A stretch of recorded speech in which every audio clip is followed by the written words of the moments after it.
I'm Gino. Thank you for tuning in to Father Figure. This is my dad. Hello, everyone. I'm Shelby Senior.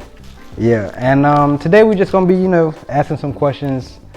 I'm a father to be, and I just wanted to get some insight. So, what's up, Dad? How you doing? I can't call it.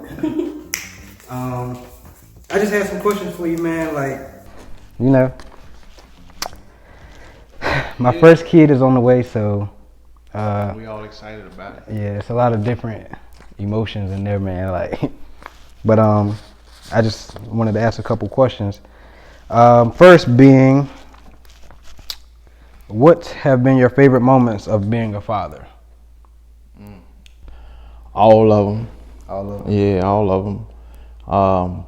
Especially like the times we had together, like vacations, family vacations, and just different things we've done together. And all the funny stories and trips we had, and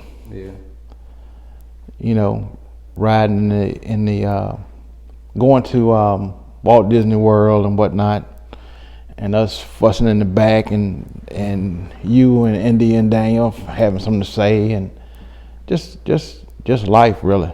Yeah. So the whole Just life experience in general. Yep.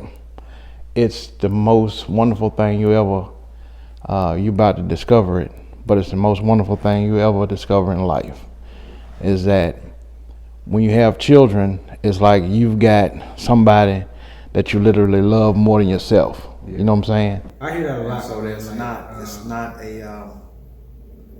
it's not a situation where it's something that costs you something, but it's a situation that you would give everything you got for that person that you have. Yeah, I hear that. Like, before I found out Lasia was pregnant, I used to hear a lot of people say stuff like, oh, you'll never understand until you have kids. And like, it's like day by day that's becoming more of like an understanding now, because what I'm saying, as the baby grows inside her stomach, like, it's just it's crazy to see the growth and the pictures of the ultrasound and stuff like that, and to hear the heartbeat, and it's like, it's surreal. You know what I'm saying? Yeah. And wait till they get here. Yeah, wait till they get here. And it's like a feeling of, I remember when you were born, it was like, to give a better word for it, was like, there's a toy at home, let me go home and see my new toy. You know what I'm saying? It was just a wild feeling. Yeah. Yeah, I feel that sometimes now. So, like, sometimes I'll be out with my friends, and of course Lasia can't go out, but sometimes I'll just leave whatever function I'm at, and I'll be like, man, I want to go home and rub Lasia's stomach. Let me go. I want to go feel the baby. I don't even want to be out no more. You know what I'm saying? Exactly what it is. So, yeah. Exactly what it is. Next question. What were you relieved to discover as a father? I was relieved to discover that being a father is just a matter of being there. It's not something that requires a whole lot of expertise and jumping through hoops and whatnot. It's just a matter of being there. Right. And as far as being there, you're going to be the example for the child. And I mean, the mama do all the work, but if you provide for the child and you're there, and then, it really comes naturally to you. Right. So it's not nothing to be afraid of. It's one of the greatest experiences you'll ever have in life. Yeah, I think that's a relief on me. When I first found out Lasia was pregnant, I was always like, I ain't got it together. I don't know what I'm doing. You know what I'm saying? And then I just reflect back on me being a kid, and it's like, it wasn't about, my parents having everything together. You know what I'm saying? It was just about the fact that I had parents. You know what I'm saying? Yeah. Just that in general. So That kind of gives me relief and makes me feel like it's okay to not have all the answers right now, you know what I'm saying? But just do the best you can, and just, be there, you know what I'm saying, be involved. Yeah. So and basically, it's a passing down type thing. Like, my dad passed on to me, you know, what I needed. And you know, when you guys were kids, he kind of like was the background. Right. You know what I'm saying? And so now it's like I can remember my grandfather, you know, and I'm sure when my dad was small, he remembered his grandfather. So it's like a thing where we're passing down, you know, the bloodline and traditions on down to the next generation. Right. So it's not nothing that, you know, you're doing by yourself, basically, you know, because you have to have, I've heard somebody say that it takes what's that thing, the African proverb that says it takes a village to raise a child. But, you know, actually, we're supposed to be kind of tribal. Where you've got grandparents and parents, then you have children, and then the grandparents help raise the child. You know what I'm saying? Mm-hmm. Much like Layla's grandmama, you know, helped her. Mm-hmm. And so it tickles me how you guys met. That her grandmother actually said, "Hey boy, I'm having a cookout. Come over here and meet my granddaughter." And she was like, "I ain't thinking about you." But it's almost like she saw something in you and she was setting it up, you know. And so back in the old days, you know, especially back in Africa, the man would have to go and talk to the woman's father and get permission to marry her, and he had to give a number of cows or whatever to marry the woman. And it was like the parents picked out, you know, the spouse for the child. Right. And so that's what it needs to be, you know, today. Yeah. Yep. That's deep. Yeah. Is there anything you wish you could change about your fatherhood experience? Anything I wish I could change? I wish I had more free time when I was, you know, when you guys were growing up. Yeah. I wish we had taken more vacations. We did a lot of work, you know, together. Mm-hmm. You know, building houses and on the farm and whatnot. But yeah, and what you got to understand is that even though it seems like time is slow, time is going very fast. Yeah. You know, it was like one day, like I was talking a little bit earlier, it was like one day you were born, the next day you were 3. Yeah. And it felt like the next day you were 7. The next day you were 10. The next day you were like 19, and you know what I'm saying? Mm-hmm. Because the time goes way faster than you think. Yeah. You know? Yep, so enjoy every minute. Mm-hmm. Your mama got a saying of freeze the moment. Mm-hmm. You know, and freezing the moment means take a glimpse and take a picture of that moment in your mind, because that moment's not going to be there forever. Mm-hmm. You know, so you got to freeze the moment. Yeah. Yep. My question time? Yeah. No, not yet. Oh, okay.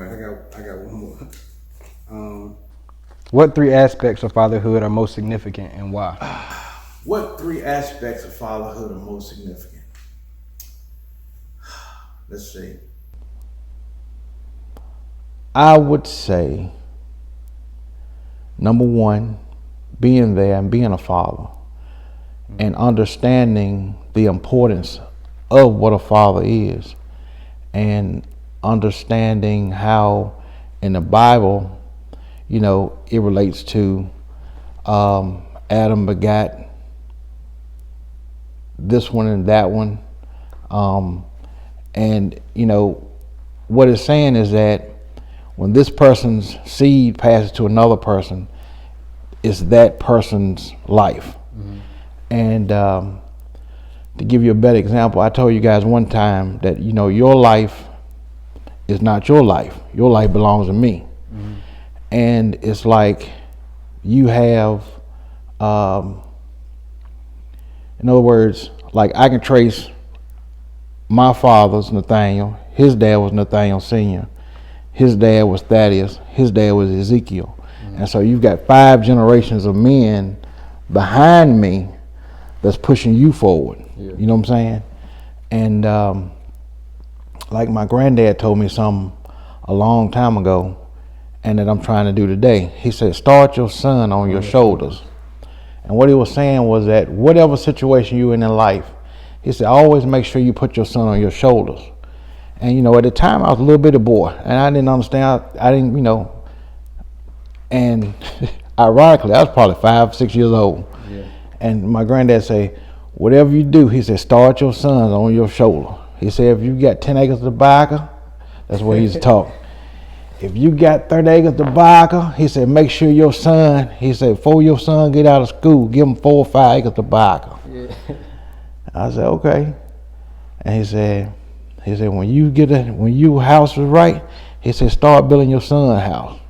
He said, so always start your son on your shoulders. Right. So that every generation would be a little bit higher, a little bit higher, a little bit higher. Mm-hmm. And so that you could pass that generational wealth on down. Right.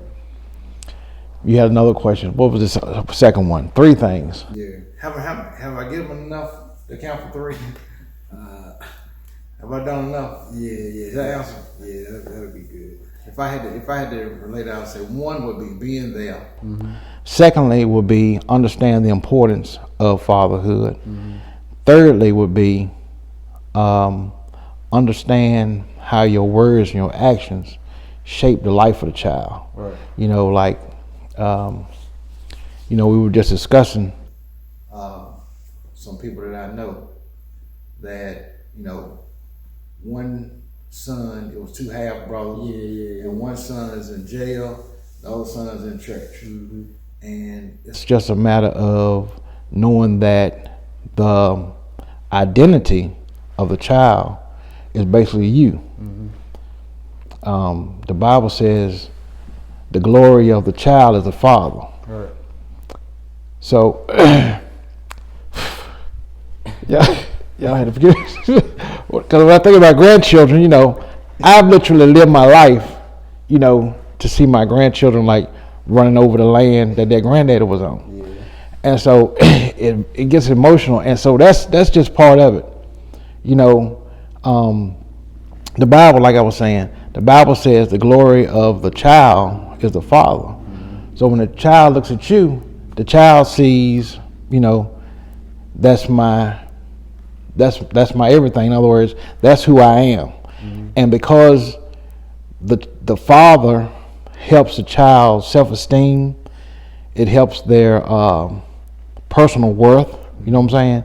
You've got to realize all that. And so your mama knows, but I don't say a whole lot of things negative, you guys, mm-hmm. because words that I say carry probably 100 times more weight than words your mama say. Mm-hmm. You see what I'm saying? Like, I go to my house anytime, if I haven't shaved or whatnot, my mama say, hey, you come here looking like a booger bag. When you gonna cut that hair off your face? Yeah. You know what I'm saying? It goes in one ear and out the other because she doesn't shape my self-image. You know what I'm saying? But if I were to go over there, you know, before my daddy passed, if I were to go over there and he said something like that, automatically my self-image would start to deteriorate. Mm-hmm. You know what I'm saying? Because your daddy can only tell you something positive. You know, you can't say nothing to tear the child down. Yeah. Because the world gonna tear them down enough, you know, already.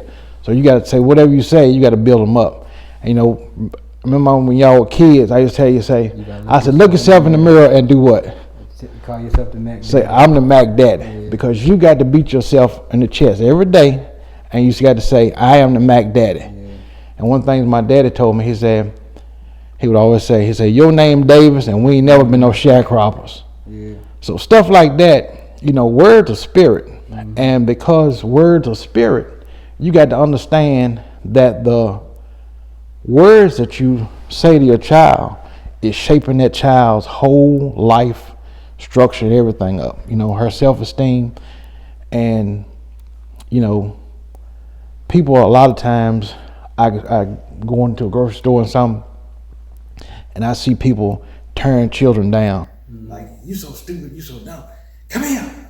You know, and so I know that child's in trouble because they don't have any self-esteem. Right. And so because they don't have any self-esteem, their life is, you know, questionable. Mm-hmm.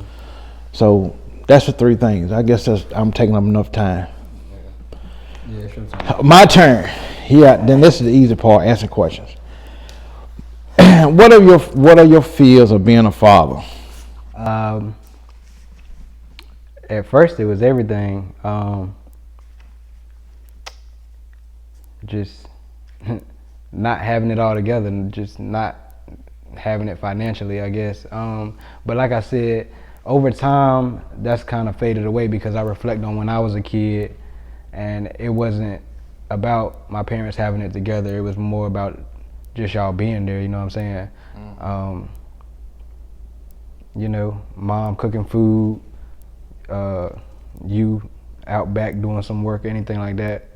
You know, just being there for real. Like that was it. It wasn't about having it together. And besides, kids don't know whether you got it together or not. You know what I'm saying? So one of my fears was being ready, I guess. And but over time, I learned that it's growth. You can't be prepared for growth. You know what I'm saying? You're gonna be a new person. You know what I'm saying? So it's nothing anybody can tell you. Well, I mean, to a certain extent, but for the most part, you can't be prepared for it, you know what I'm saying? So I just got to constantly remind myself that it's going to be okay, everything going to work itself out and come together, you know what I'm saying? So now that it's getting closer to it, I ain't really got no fears, you know what I'm saying? I'm real confident now, and I'm excited, actually. Yep, I'm excited too. Yep, real excited. What do you look forward to? And why?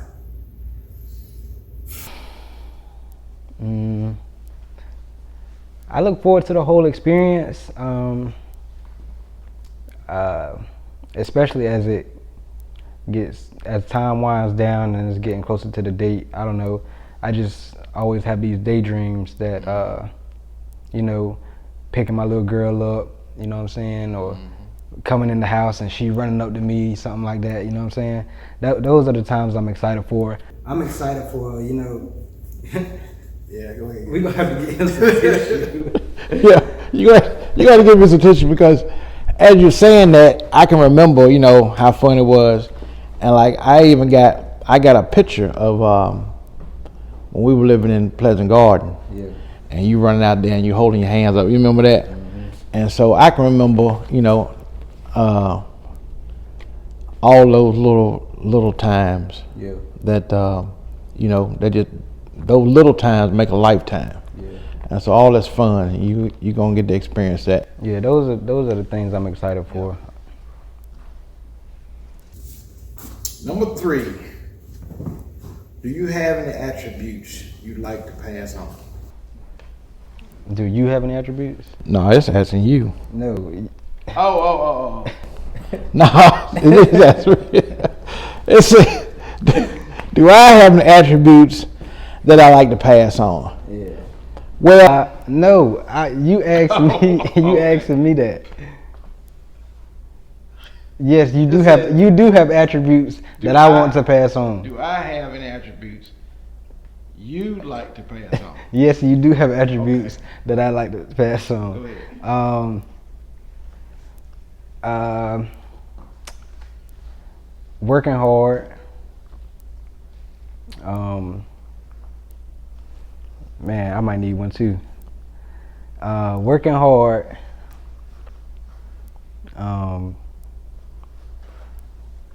I ain't never seen you upset, you know what I'm saying? Like nothing, you know what I'm saying?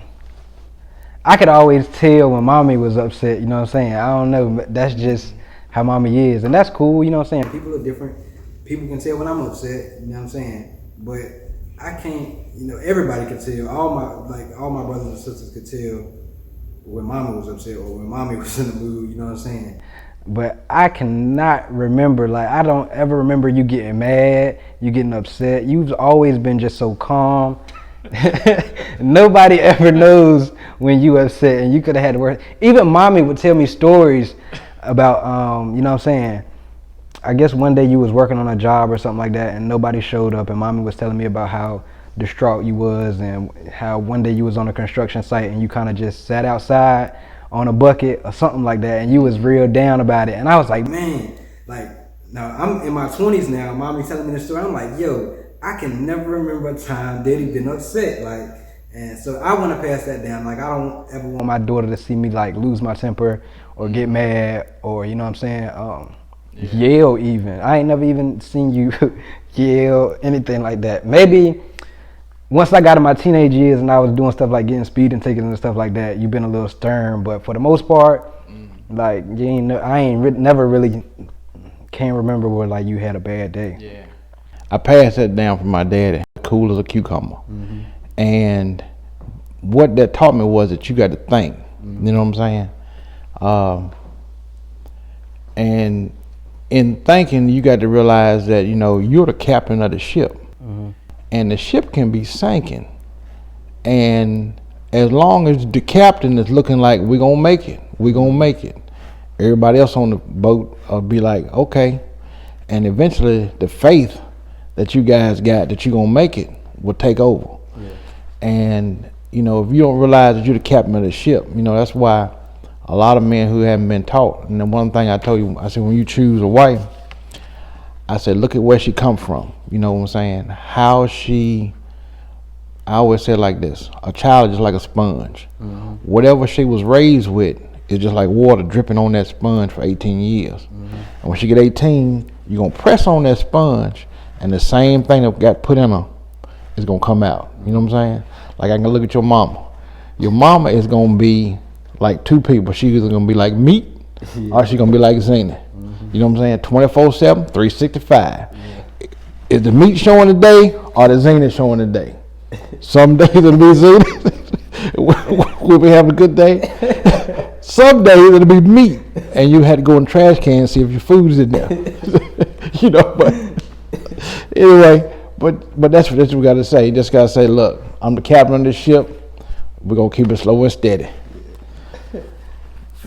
My fourth question. Number 4, I already know the answer is, have you done anything to prepare? If so, what have you done? Yeah, so I started saving money. I got a house. I'm more responsible with my money, you know what I'm saying? I've like opened up a new like set of eyes, you know what I'm saying? It's like when Lasia told me she was pregnant, it's just like boom, everything went up a level, you know what I'm saying? And now it's like I don't do any of the reckless stuff. So I guess it's more so preparing myself. I prepared for her, you know. Of course I got a house and I got her room set up and everything like that. But I've been preparing as far as like, you know, she not even here yet, and she making me look into stuff like life insurance, you know what I'm saying? Stuff like just the thought of having a kid, like, you know what I'm saying? Because I want her to, you know what I'm saying, be taken care of regardless, you know what I'm saying? Like life insurance, and I don't do like reckless stuff no more that I was doing with my friends. Like now, it's like I'm on a whole nother frequency, you know what I'm saying? And so, but yeah, she has grown me up a lot, and she ain't even here yet, you know what I'm saying? So, and you'll find as the time goes on, your life will become about your child more than your life. You know, like I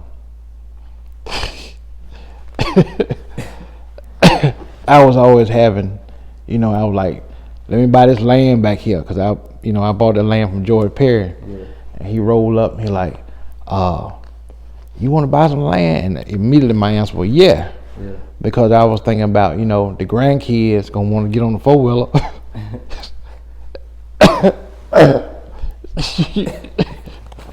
You're gonna have to edit a lot. But see, what it is that your life, you understand that your life is not basically your own. My life is about pushing you forward. You know what I'm saying? And so then the Bible says a good man leaves an inheritance to his children's children. And so like when I was growing up, I remember this spot in the back. My dad and Uncle Sandy bought this farm here we own. And so I see the realization that, you know, it came from my great granddaddy. He passed on to your granddaddy. Your granddaddy and your uncle had to buy it back, you know. And when I was a kid, I remember walking on my daddy's shoulders, holding his forehead like this. That's how small I was. I was sitting up on his shoulders. And we were back there in that back corner. And so now I can go to the back corner, and that same pole that we put on that corner is still there. And I can tell the way my daddy tied my dad was so tight, he would take a ribbon. When he tied a ribbon on the property line, he would tie the ribbon and pull it tight, and whatever left off, all it is a ribbon. It ain't nothing hanging. It's just a ribbon around it. So stuff like that you remember, you know what I'm saying? And so this experience you're going through now, you know, it's just part of life, you know. And the more you experience and the older she gonna get, and you know, the more kids that come, the more you'll understand the small things in life is really taking your life that you got from your daddy and your granddad and your great granddad and your great granddaddy before him, and pass it on through your children. Right. You know, because like I said, words are spirit, and that spirit goes on. Yeah, that's deep. Is that all? That's the last question I got. I'm glad I got through without crying. Y'all didn't see no tears, boy. Cause you know I get emotional talking about that. Yeah, I know. But anyway, that's it. Thank y'all for coming to this short segment, Father Figure. I'll check you out next time. Peace.